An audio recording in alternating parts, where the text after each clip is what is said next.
નમસ્કાર દર્શક મિત્રો, હું આપની સાથે છું રાખી અંજારિયા. સ્વાગત છે આપનું કચ્છ ઉદય ટીવી ન્યૂઝમાં. તો દર્શક મિત્રો, જોઈએ આજના સમાચારો વિસ્તારથી.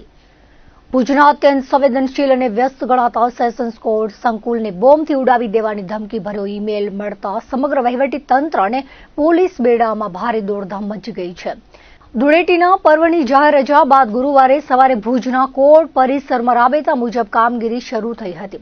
સવારના સમયે કોર્ટની કામગીરી જ્યારે પૂરજોશમાં ચાલી રહી હતી ત્યારે ઈમેલ મારફતે મળેલી આ ધમકીએ ચકચાર જગાવી હતી.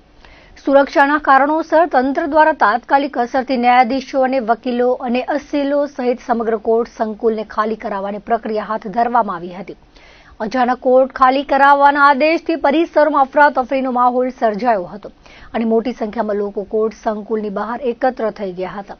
ઘટનાની ગંભીરતાને ધ્યાને લઈને સ્થાનિક પોલીસ તેમજ બોમ્બ ડિસ્પોઝલ સ્ક્વોડ અને ડોગ સ્ક્વોડની ટીમો તાબડતોબ ઘટના સ્થળે પહોંચી ગઈ હતી.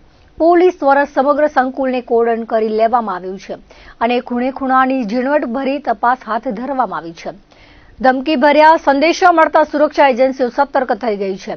વારંવાર મળી રહેલી આ ધમકીઓ પાછળ કોઈ અસામાજિક તત્વોની ટીખળ છે કે કોઈ પછી મોટું કાવતરું, તે દિશામાં પોલીસે તપાસના ચક્રો ગતિમાન કર્યા છે.